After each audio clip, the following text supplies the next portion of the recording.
I think it's time to call out Toronto Mayor John Tory regarding the continued hijacking of the Gay Pride Parade, this time by the thugs who comprise Black Lives Matter. You see, once upon a time, well, just a few years ago actually, when John Tory was a radio broadcaster and an aspiring mayoral candidate, Tory appeared to be a straight shooter regarding those who would hijack this parade. In those days, Tory frequently attacked the committee running the Toronto Gay Pride Parade for allowing an anti-Semitic group called Queers Against Israeli Apartheid to march in the parade. Oh, and make no mistake, Queers Against Israeli Apartheid is indeed anti-Semitic, simply because there is no apartheid in Israel. If the very name of your organization is based on a vile lie, then what validity do you have? Oh, and by the way, as a sidebar, let's not forget that the only country in the Middle East that allows gay pride parades is indeed Israel. But I digress.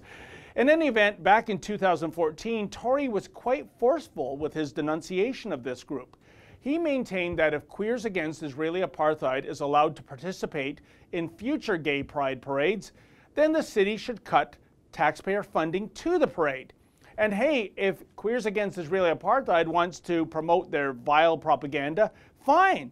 Apply for a permit to march down Yonge Street to a crowd of maybe 40 or 50 other losers, but don't commandeer a different parade. Tory's stand was correct and it was principled. But as the saying goes, that was then and this is now. For while Queers Against Israeli Apartheid has since disbanded, a new group of lunatics has hijacked the parade, namely Black Lives Matter. Last year, BLM disrupted the event by having a sit-in during the parade. Were they criminally charged? Oh, hardly.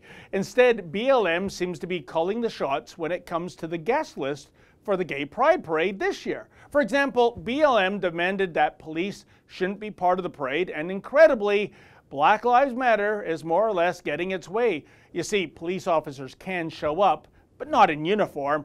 The same restriction now applies to other municipal law enforcement personnel.